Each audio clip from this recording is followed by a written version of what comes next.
Adil kardeşim bize küçük bir borcu var. Nasıl yapalım? Halledelim. Miktar? 50.000. 100.000. Üstünden hayli vakit geçti.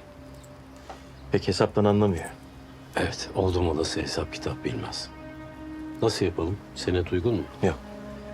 Senet olmaz. Varsa nakit alayım.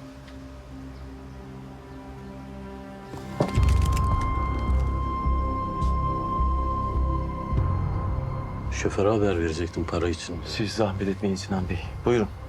Biz haber veririz. Oğlum.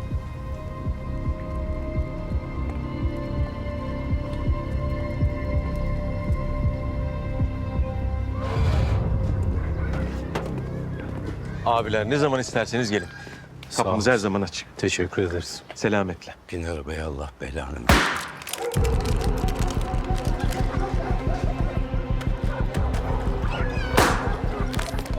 Yok bir şey yok. Yok yok. Tamam. İndir oğlum. İndir.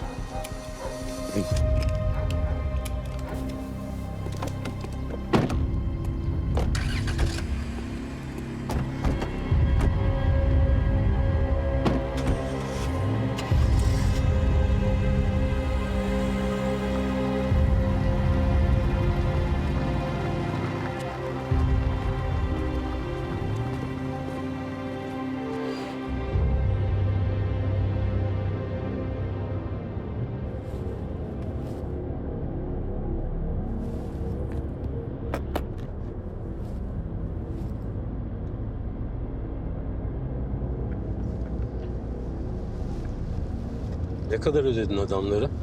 100.000 dediler abi. Döviz olarak mı verdin? Euro değil miydi zaten abi? Adamlara 100.000 euro mu verdin?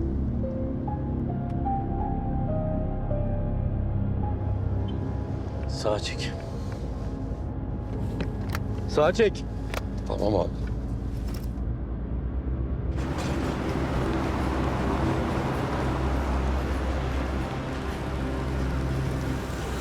İn aşağı. İn aşağı! İn! Ameliyat sonrası ablam dediydi. Enişten sizi bir arada tutar. Efe'ye yaptığı gibi sana da babalık yapar dediydi. İn aşağı. Oğlum in aşağı!